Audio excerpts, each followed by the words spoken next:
민수기 5장 1절부터 10절까지 돌아가면서 한 절씩 읽겠습니다. 여호와께서 모세에게 말씀하여 이르시되 이스라엘 자손에게 명령하여 모든 나병 환자와 유출증이 있는 자와 죽음으로 부정하게 된 자를 다 진영 밖으로 내보내되 남녀를 막론하고 다 진영 밖으로 내보내어 그들이 진영을 더럽히게 하지 말라. 내가 그 진영 가운데 거하느니라 하시매 이스라엘 자손이 그같이 행하여 그들을 진영 밖으로 내보냈으니 곧 여호와께서 모세에게 이르신 대로 이스라엘 자손이 행하였더라. 여호와께서 모세에게 말씀하여 이르시되 이스라엘 자손에게 이르라. 남자나 여자나 사람들이 범하는 죄를 범하여 여호와께 거역함으로 죄를 지으면 그 지은 죄를 자복하고 그 죄값을 온전히 갚되 5분의 1을 더하여 그가 죄를 지었던 그 사람에게 돌려줄 것이요 만일 죄값을 받을 만한 친척이 없으면 그 죄값을 여호와께 드려 제사장에게로 돌릴 것이니 이는 그를 위하여 속죄할 속죄의 순양과 함께 돌릴 것이니라. 이스라엘 자손이 거제로 제사장에게 가져오는 모든 성물은 그의 것이 될 것이라. 각 사람이 구별한 물건은 그의 것이 되나니 누구든지 제사장에게 주는 것은 그의 것이 되느니라. 아멘. 민수기 1장부터 4장까지 말씀은 하나님의 명령에 따라 이스라엘 백성들의 숫자를 세는 내용입니다. 그런데 단지 백성의 숫자를 세는, 계수하는 내용만 나오지 않습니다. 지파별로 백성들을 계수하면서 이스라엘이 머물러 진을 칠 때 각 지파들의 위치는 어디인지, 또 이동할 때 각 지파들은 어떤 순서로 행군을 해야 하는지도 알려주고 있습니다. 또한 이스라엘 백성이 머무르거나 이동할 때 성막을 어떻게 관리해야 하는지도 알려주고 있습니다. 이런 내용 가운데 두드러지게 드러나는 사실은 이스라엘은 성막 중심의 공동체라는 것입니다. 이스라엘 12지파는 성막을 중심에 두고서 그 외곽에 동서남북 사방에 배치됩니다. 행군할 때에도 성막을 한 가운데에 위치를 시킵니다. 이스라엘 12지파는 철저하게 성막 중심으로 배치되고 성막 중심으로 움직여 가는 겁니다. 아울러 그 성막은 레위지파 사람들에 의해서도 동서남북으로 호위됩니다. 레위지파는 이스라엘 12지파보다 더 안쪽에서 성막을 사방으로 호위하는 겁니다. 이렇게 호위를 하고서 아무나 성막에 함부로 접근하지 못하도록 막아섭니다. 그리고 이 레위지파 사람들만 성막에서 섬기며 성막의 기구들을 관리하고 운반합니다. 이 성막을 구별된 핵심 공간으로 간주를 하는 겁니다. 그래서 이스라엘은 하나님의 임재가 있는 성막 중심의 공동체다, 그렇게 말할 수가 있는 겁니다. 구약 이스라엘이 이처럼 하나님의 임재가 있는 성막 중심이라는 것은 오늘날 하나님 중심, 교회 중심 이런 신앙으로 이어집니다. 오늘날은 교회가 곧 성전이요, 이 교회에 하나님의 임재가 있기 때문입니다. 그러니 구약의 성막 중심은 신약으로 오면 하나님 중심, 교회 중심 이런 신앙으로 이어지는 것이 마땅합니다. 이런 내용은 제가 이미 전에 연관된 말씀을 다룰 때 충분히 다 설명을 드렸습니다. 이제 오늘 우리가 읽은 본문의 말씀은 이스라엘 12지파와 레위 지파의 계수가 다 끝난 후에 하나님이 새롭게 주신 말씀입니다. 이 말씀의 내용을 보면 성막 공동체의 거룩과 연관된 내용입니다. 먼저 1절로 4절까지 말씀은 이스라엘 진영 밖으로 내보내야 될 부정한 사람들에 관한 내용입니다. 하나님께서는 나병 환자나 유출증이 있는 사람, 그리고 죽음, 다시 말해 시체를 만진 사람들은 다 진영 밖으로 내보내라고 명령합니다. 이 내용은 우리가 전에 레위기 말씀을 배울 때에 봤던 내용입니다.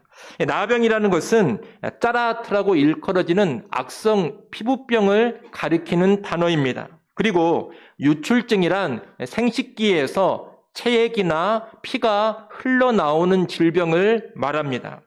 나병과 유출증이 있는 사람은 부정한 자로 간주가 됩니다. 그리고 죽은 시체에 접촉한 사람 역시 부정한 사람으로 간주가 됩니다. 레위기 말씀에서 이런 부정한 사람들은 거룩한 진영 안에 있을 수 없으니 진영 밖으로 다 내보내라, 그렇게 명령을 했습니다. 그런데 하나님이 오늘 민수기 말씀에서 다시 한번 그 말씀을 반복하시는 겁니다. 이 하나님의 명령에 따라서 이스라엘 자손은 부정한 사람들을 다 진영 밖으로 내보냈습니다.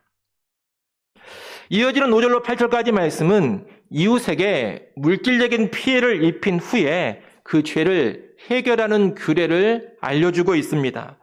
6절에 우리가 보게 되면 남자나 여자나 사람들이 범하는 죄를 범하여, 이런 구절이 가운데 부분에 있습니다.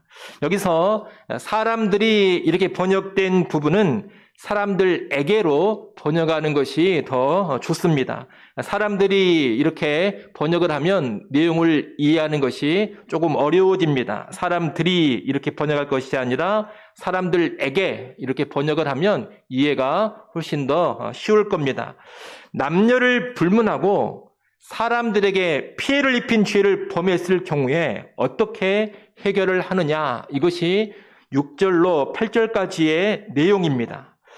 다른 사람에게 피해를 입힌 죄를 해결받으려면 피해를 입은 액수의 5분의 1을 더해서 피해자에게 배상을 해야 되고 순양으로 하나님께 속죄의 제사를 드려야 합니다.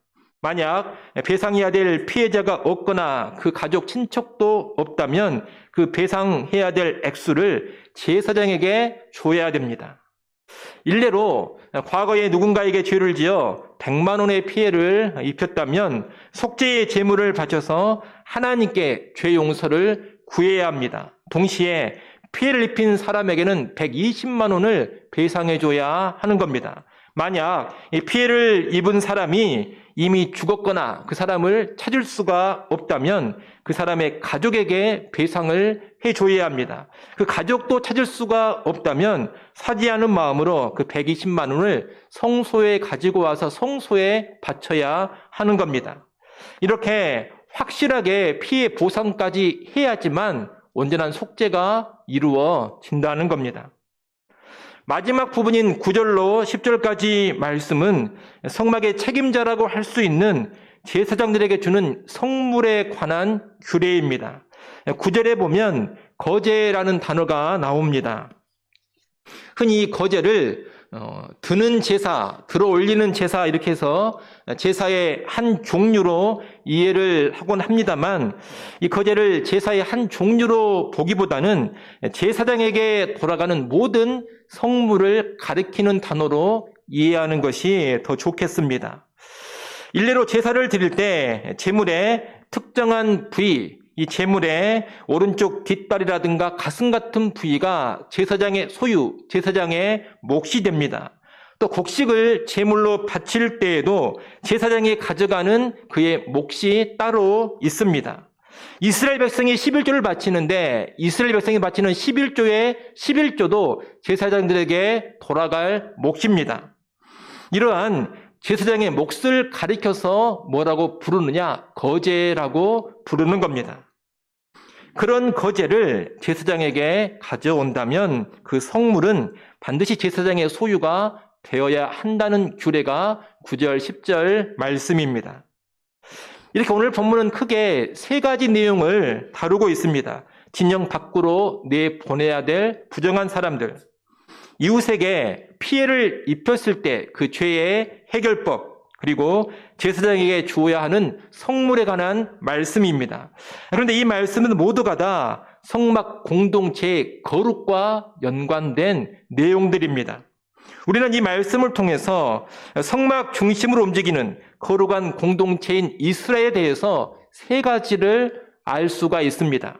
첫째는 거룩한 공동체인 이스라엘은 그 내부에 부정함이 없도록 해야 한다는 겁니다. 이스라엘 진영은 거룩하신 하나님께서 임재에 계시는 진영입니다. 따라서 이 진영 안에 부정함이 있어서는 안 됩니다. 그래서 부정한 나병 환자나 유출증이 있는 사람, 시체에 접촉한 사람은 다 집 밖으로 내보내는 겁니다. 물론 나병 환자라든가 유출증이 있는 사람, 시체를 만진 사람, 그 사람 자체가 악하거나 더러운 것은 아닙니다. 다만 영적으로 미숙했던 구약 시대에 사람의 외적인 상태를 통해서 정함과 부정함을 구별하면서 이스라엘 백성이 거룩한 공동체가 되어야 함을 가르쳐 주는 겁니다. 이런 가르침은 구약 시대에만 국한된 초보적인 가르침이라 그렇게 말할 수가 있겠습니다. 이 규례를 오늘날 신약 교회에 적용을 해본다면 명백한 죄 가운데 있는 사람들은 교회 안에 그대로 놔둬서는 안 된다. 이렇게 적용해 볼 수가 있겠습니다. 신약 시대에는 나병 환자나 유출증이 있는 사람, 시체를 만진 사람을 교회 밖으로 내보내지 않습니다. 그런 외적인 것으로 정함과 부정함을 구별하는 규례는 신약 시대에는 다 폐지가 되었기 때문입니다. 하지만 구약의 그 규례가 내포하는 정신과 의미는 교회가 계속해서 신약 시대에도 지켜가야 합니다. 그래서 교회 안에서 부정한 삶을 살아가는 사람들, 말씀을 거역하는 죄를 고집스럽게 짓고 있는 사람들은 교회 밖으로 내보내야 합니다. 다시 말해 거룩한 하나님의 임재가 있는 교회 안에 회개하지 않는 고집스러운 죄인들이 자리 잡게 해서는 안 된다는 겁니다. 이를 위해 교회에 필요한 것이 뭐냐? 바로 권징이라는 겁니다. 가시적인 명백한 죄를 짓는 사람이 있다면 교회는 먼저 그 사람을 개인적으로 만나서 회개하고 그 죄를 버릴 것을 요구해야 합니다. 그 사람이 이 권면을 받고서 죄를 회개하고 죄를 버린다면 더 이상 문의될 것이 없습니다. 그런데 이런 교회의 권면에도 죄를 회개하지 않고 계속해서 그 죄를 고집하고 있다면 교회는 그 사람을 내보내야 한다는 겁니다. 아울러 회개했다 하더라도 어떤 죄들의 경우에는 그에 상응하는 징계 조치를 교회가 내려야 할 때도 있습니다.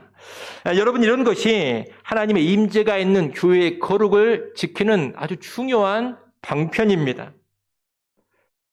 여러분, 교회의 적은 외부에만 있는 것이 결코 아닙니다. 교회를 핍박하고 교회를 비방하고 교회를 공격하는 외부의 세력, 여러분 이런 세력만 교회의 적이 아닙니다. 교회 안에 회개하지 않는 죄인들, 완악하게 계속해서 죄를 고집하고 있는 죄인들, 이런 죄인들 또한 교회의 적입니다. 교회 내부의 적인 것입니다. 교회는 외부의 적만 경계하고 외부의 적하고만 싸우려 해서는 안 됩니다.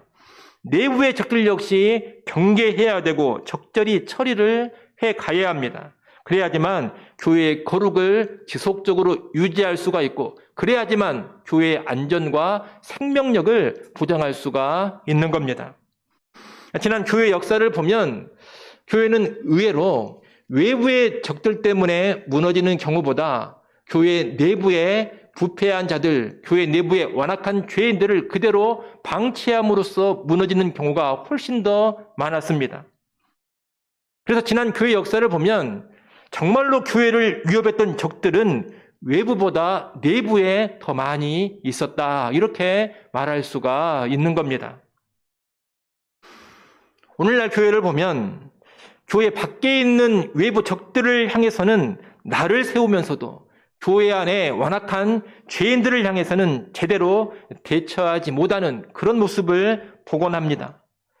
교회를 박해하고 교회 사역을 힘들게 하는 외부 세력을 향해서 강하게 비판을 합니다. 아주 강하게 항의를 합니다. 때로는 큰 집회로 모여서 항의하는 시위까지 합니다. 그런 것도 물론 필요할 수가 있겠습니다. 그런데 여러분, 그런 모습에 비해서 교회 안에 있는 명백한 죄인들, 회개하지 않는 죄인들을 향해서는 교회가 너무나도 안일합니다. 특히 범죄한 지도자들을 향해서는 교회 안에서 거의 권징이 이루어지지 않고 있습니다. 지도자들의 성범죄가 있을 때, 재정과 연관된 죄가 있을 때, 권력을 남용하는 횡포의 죄악들이 있을 때 교회는 다 묵인하거나 덮어버리는 경우가 적지 않더라는 겁니다. 오늘날 우리 한국의 교회들은 외부의 적에 대해서는 아주 민감하게 반응을 하면서 내부의 적에 대해서는 너무나 안일합니다. 그런데 그렇게 되면 교회가 무너집니다. 앞서 말씀드린 것처럼 교회 역사를 보면 외부의 적보다 내부의 적으로, 내부의 완악한 죄인들로 인해서 무너지는 경우가 훨씬 더 많았습니다. 우리는 이것을 잘 알고서 외부의 적 못지않게 죄를 고집하고 있는 내부의 적들을 단호하게 대처해 나가야 할 것입니다. 그것이 때로 교회적으로 힘들 수 있습니다. 하지만 그래도 감내하면서 그 일을 해야 합니다. 우리 몸에 종기가 생기면 아프더라도 고름을 짜내야 합니다. 우리 몸에 암세포가 생기면 큰 고통을 감수하면서까지 수술을 해서 암세포를 잘라내야 합니다. 그래야지만 건강해지는 것이고 그래야지만 사는 겁니다. 그 순간에 아픈 것이 무섭고 순간에 고통이 두려워서 커져가는 종기를 계속 방치해버리고 암세포를 방치하면 결국에는 몸 전체가 상하게 되고 몸 전체가 죽는 겁니다. 교회도 똑같습니다. 내부에 부패한 자들, 내부에 완악하고 고집스러운 죄인들을 단죄하는 것이 순간적으로는 힘들 수 있고 순간적으로는 어려울 수 있고 순간적으로는 정말 아플 수가 있습니다. 하지만 그럼에도 불구하고 그런 사람들을 적절히 처리해야지만 교회는 건강해지는 것이고 장기적으로 교회가 살아나게 되는 겁니다. 여러분 이러한 내용을 명심하시고 교회 안에 부정한 자들, 부패한 자들, 회개하지 않는 죄인들이 결코 자리 잡지 못하게 하십시오. 또 그러한 죄인들이 절대로 교회 안에 득세하지 못하도록 하십시오. 이를 위해서 필요한 훈계와 책망이 주어지는 그런 교회, 또 필요하다면 적절한 군증을 과감하게 시행해가는 그런 교회로 우리 교회가 설 수 있기를 간절히 바랍니다. 둘째로 거룩한 공동체인 이스라엘은 부정함을 몰아낼 뿐만이 아니라 정의도 구현을 해야 한다는 겁니다. 이스라엘은 성막 중심의 공동체로서 거룩한 하나님의 임재가 있는 거룩한 공동체입니다. 그런데 이 거룩이라는 것은 소극적으로 보자면 부정한 것, 죄된 것을 멀리하는 것이지만 적극적으로 본다면 의로움을 추구하고 깨진 관계를 회복시켜 가는 겁니다. 우리가 방금 앞에서 봤던 부정한 사람들을 집 밖으로 몰아내는 것, 완악한 죄인들을 교회 안에 방치하지 않는 것, 이것은 소극적인 차원에서 거룩을 지켜가는 겁니다. 그에 비해서 오늘 본문 5절부터 8절까지 말씀은 적극적인 차원에서 거룩을 구현하는 모습입니다. 다시 말해 정의를 추구하고 관계를 회복시키는 그런 차원의 거룩입니다. 이스라엘 백성 중에 어떤 사람이 누군가에게 손해를 끼쳤다면 그는 하나님께 속죄의 제물을 바쳐야 합니다. 모든 죄는 기본적으로 누구를 향한 것이냐? 하나님을 향한 겁니다. 6절을 다시 보십시오. 6절에 보면 남자나 여자나 사람들에게 범하는 죄를 범하여 여호와께 거역함으로 죄를 지으면 이렇게 되어 있습니다. 사람들에게 해를 끼치는 죄를 범한 것을 바로 또 뭐라고 말합니까? 여호와께 거역함으로 죄를 지은 것이다. 그렇게 말하고 있습니다. 모든 죄는 다 본질상 하나님을 거역하는 죄입니다. 그렇기 때문에 어떤 죄를 짓든지 간에 하나님께 속죄하는 것은 기본입니다. 하지만 사람에게 죄를 지었을 경우에 하나님께 속죄하는 것으로만 끝나지 않는다는 겁니다. 그와 동시에 무엇을 해야 합니까? 피해를 입은 사람에게 5분의 1을 더해서 갚아야 합니다. 피해자에게 적절한 배상을 반드시 해줘야 되고 그 사죄와 배상을 통해서 관계를 회복시켜야 하는 겁니다. 이런 규례를 보면 사람에게 죄를 짓고서 그저 하나님께만 나와서 회개하고 속죄하면 안 된다는 것을 우리가 알게 됩니다. 여러분, 사람에게 해를 끼친 죄를 저질렀다면 피해자에게도 가서 사죄하고 배상할 것이 있다면 반드시 배상을 해야 합니다. 이를 통해 관계 회복까지 나가야 합니다. 그것이 진정한 정의의 구현이고 그런 정의의 구현이 있을 때에 온전한 거룩이 나타나는 겁니다. 따라서 오늘날 우리도 사람에게 해를 끼치는 죄악을 범했을 때 동일한 모습을 보여야 할 것입니다. 종종 신자들을 보면 사람은 외면해버리고 하나님과의 관계에서만 모든 것을 해결하려고 합니다. 누군가에게 손실을 끼치고 누군가에게 악을 행했으면서도 그 사람은 이제 외면해버리고 그냥 하나님께만 나와서 잘못했다고 죄를 용서해 달라고 빌기만 합니다. 하나님만 바라보고 인간 피해자는 외면해버리곤 한다는 겁니다. 일례로 누군가에게 성범죄를 저지른 목회자가 피해자에게 아무런 사과나 배상도 하지 않은 채 자기는 하나님께 철저히 회개했다고 하면서 목회 활동을 재개하기도 합니다. 때로 이런 사람들은 내가 하나님께 회개했고 하나님께 용서를 받았는데 더 이상 뭐가 문제가 되느냐, 하나님이 용서하셨는데 왜 자꾸 피해자를 내 앞에서 들먹거리느냐, 이런 소리까지 합니다. 여러분, 이런 사람은 성경을 모르는 겁니다. 아니, 알면서도 외면하는 겁니다. 이런 사람은 진짜로 회개한 사람이 아닙니다. 여러분, 하나님은 그런 회개를 명하신 적이 없습니다. 여러분, 오늘 본문에 하나님이 뭐라고 명령을 하셨습니까? 하나님께도 속죄제를 드리고 동시에 피해자에게도 배상을 하라고 했습니다. 그래야지만 온전한 속죄가 이루어지는 겁니다.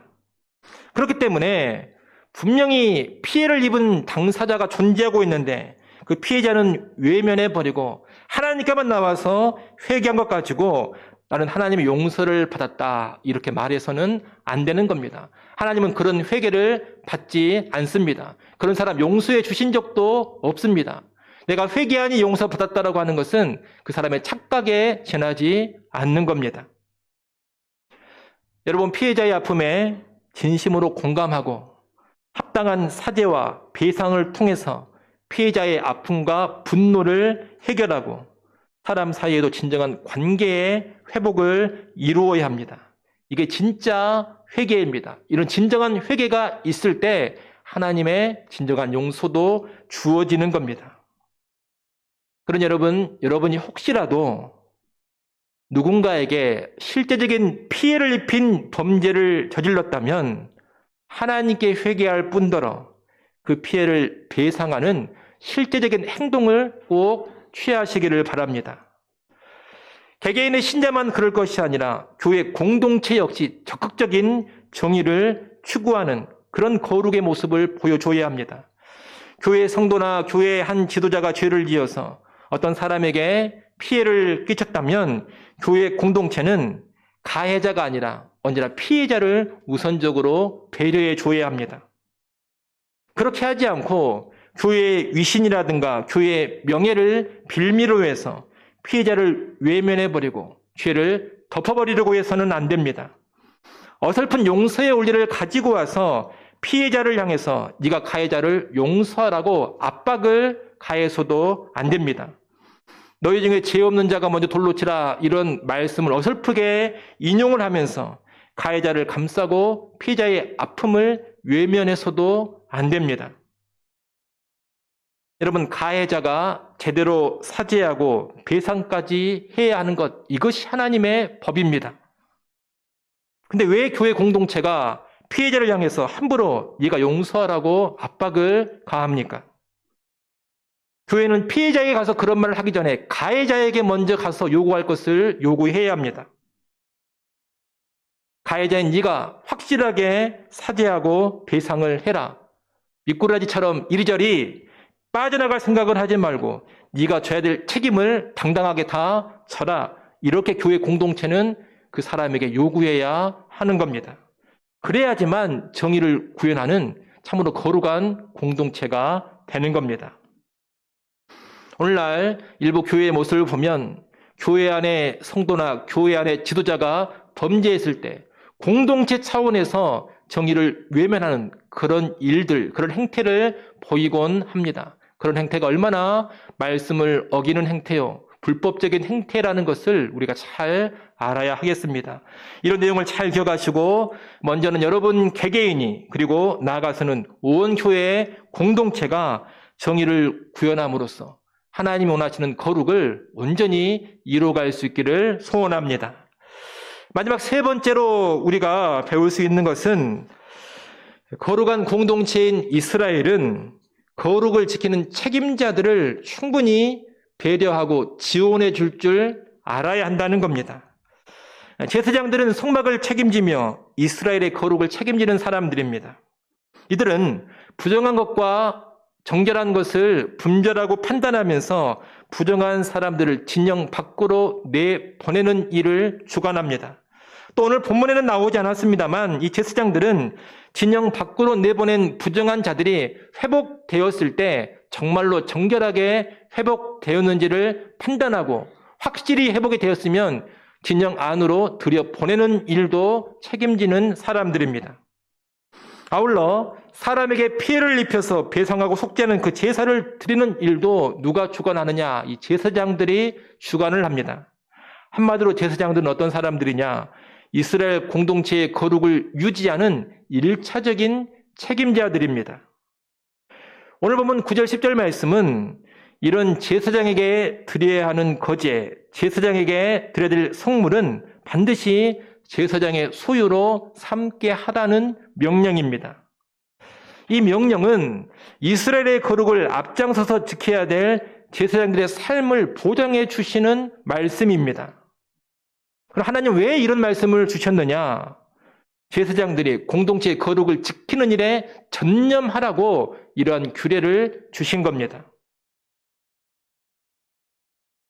이 말씀은 오늘날 교회에서 풀타임으로 사역하는 목회자들에게 적용을 해볼 수가 있겠습니다.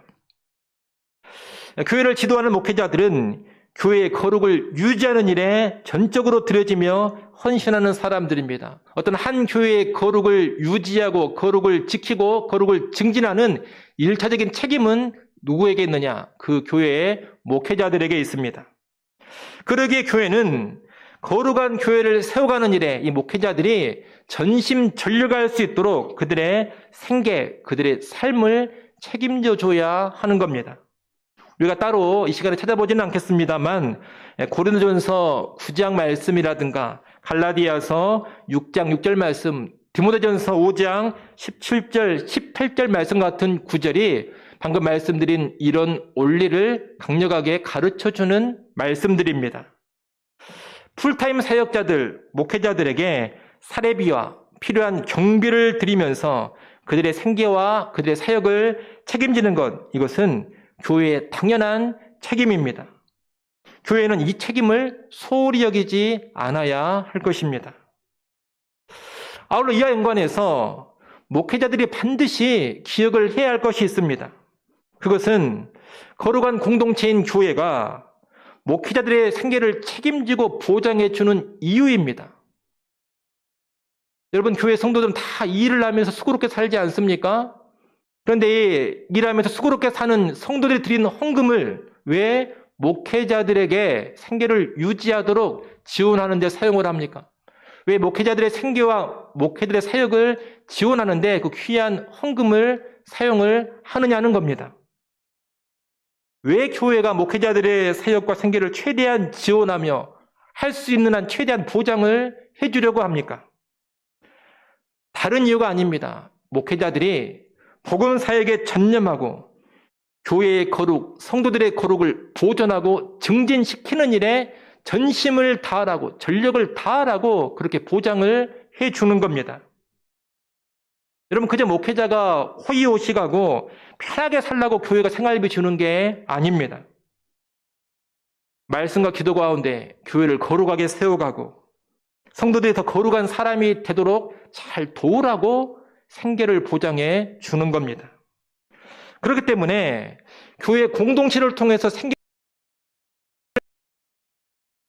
품으면 안 됩니다.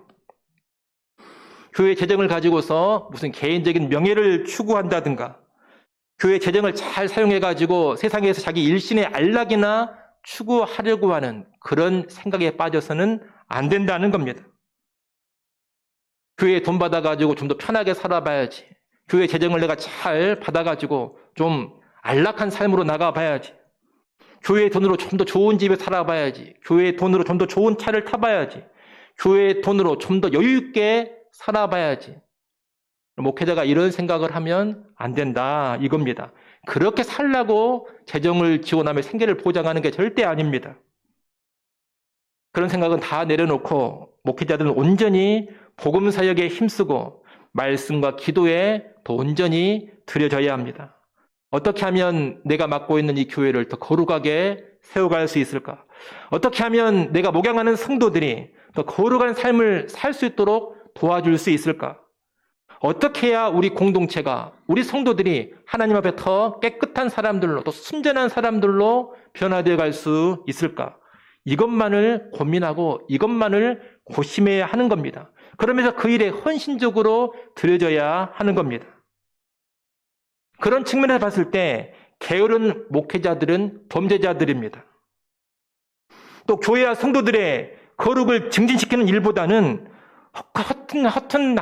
허탄한데 전혀 다른 곳에 관심을 쓰고 있는 목회자들도 범죄자들입니다. 그들은 다 직무유기를 하고 있는 겁니다. 여러분, 그런 목회자들은 생계를 보장받을 자격이 없습니다. 그런 목회자들은 훗날 하나님으로부터도 아주 준엄한 책망을 들을 겁니다. 그렇기 때문에 저를 비롯한 목회자들은 교회가 생활비를 주는 것에 대해서 아주 거룩한 부담감을 가져야 합니다. 큰 부담감을 가지면서 말씀과 기도 가운데 교회와 성도들을 거룩하게 세워가는 삶에 더욱더 매진해야 할 것입니다. 아무쪼록 교회의 거룩을 지키는데 앞장서서 일해야 될 목회자들은 교회가 제대로 책임져주고 또 그 목회자들은 거룩한 부담감 가운데 교회의 거룩을 잘 지키고 증진시켜 나가는데 온전히 헌신할 수 있기를 바랍니다. 이제 말씀을 정리하겠습니다. 오늘 말씀은 성막 공동체인, 거룩한 공동체인 이스라엘의 거룩을 지키는 것과 연관된 규례들입니다. 우리는 이 규례들을 통해서 오늘날 거룩한 공동체인 교회가 어떤 모습을 가져야 하는지를 잘 배웁니다. 세 가지를 봤습니다. 여러분, 교회는 회개하지 않는 죄인들이 자리 잡지 못하게 해야 합니다. 교회는 범죄와 연관해서 피해자를 배려하며 적극적인 정의를 구현해 가야 합니다. 그리고 교회는 거룩을 1차적으로 책임지는 목회자들의 생계를 보장해 줌으로써 그들이 거룩한 사역에 전념하도록 도와줘야 합니다. 이를 통해서 교회는 공동체의 거룩을 잘 지키고 공동체의 거룩을 증진시켜갈 수가 있는 겁니다. 아무쪼록 오늘 말씀드린 이 내용들을 잘 순종해서 우리 교회가 더욱더 거룩한 공동체로 세워져 갈 수 있기를 간절히 소원합니다. 기도하겠습니다.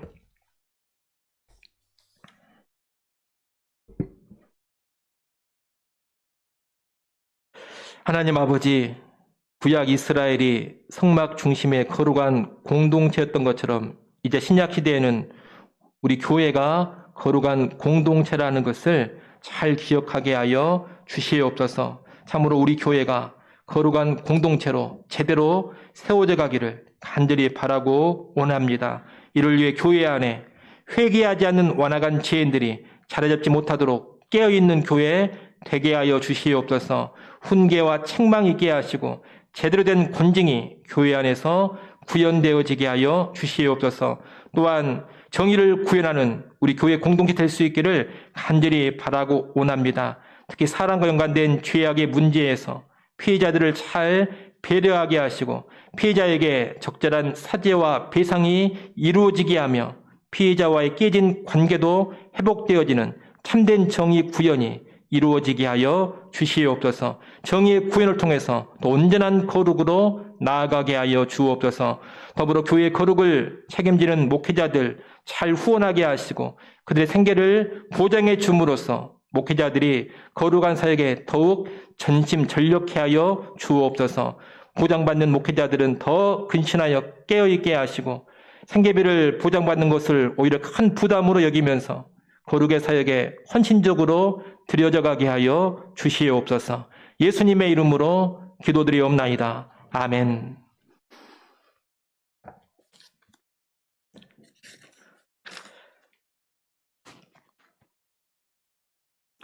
주의 소식 말씀드리겠습니다. 추수감사주의를 앞두고 7일간의 감사 노트를 지난 주일에 나누어 드렸습니다. 혹시 안 받으신 분들은 수요예배 마친 후에 서기석에 있는 감사 노트 꼭 가져가시기 바랍니다. 이 감사 노트는 돌아오는 주일 11월 13일 주일부터 활용하시면 되겠습니다. 이번 주 주일 오전 예배 후에 사역팀 모임이 있습니다. 주일 수요예배 시작 전에 미리 오셔서 예배를 잘 준비하시기 바랍니다. 최소한 10분 전에 오셔서 기도하시고 또 설교할 본문을 미리 묵상하시면서 예배 준비하는 깨어있는 성도들 되시기 바랍니다. 찬양하겠습니다. 우리 찬송가 420장 찬양합니다.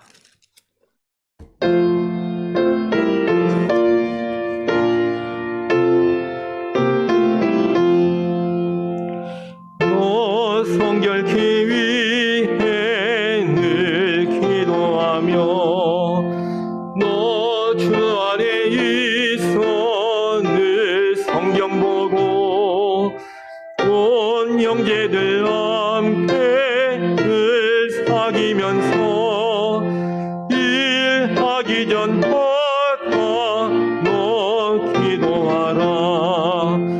너 성결케 위해 내 머리 숙여 저 은밀히 계신 내 주께 빌라.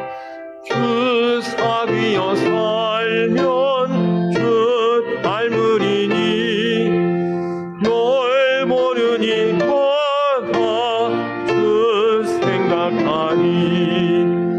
너 성결케 위해 주 따라가고 일 다급하여도 당황치 말고 참 즐거운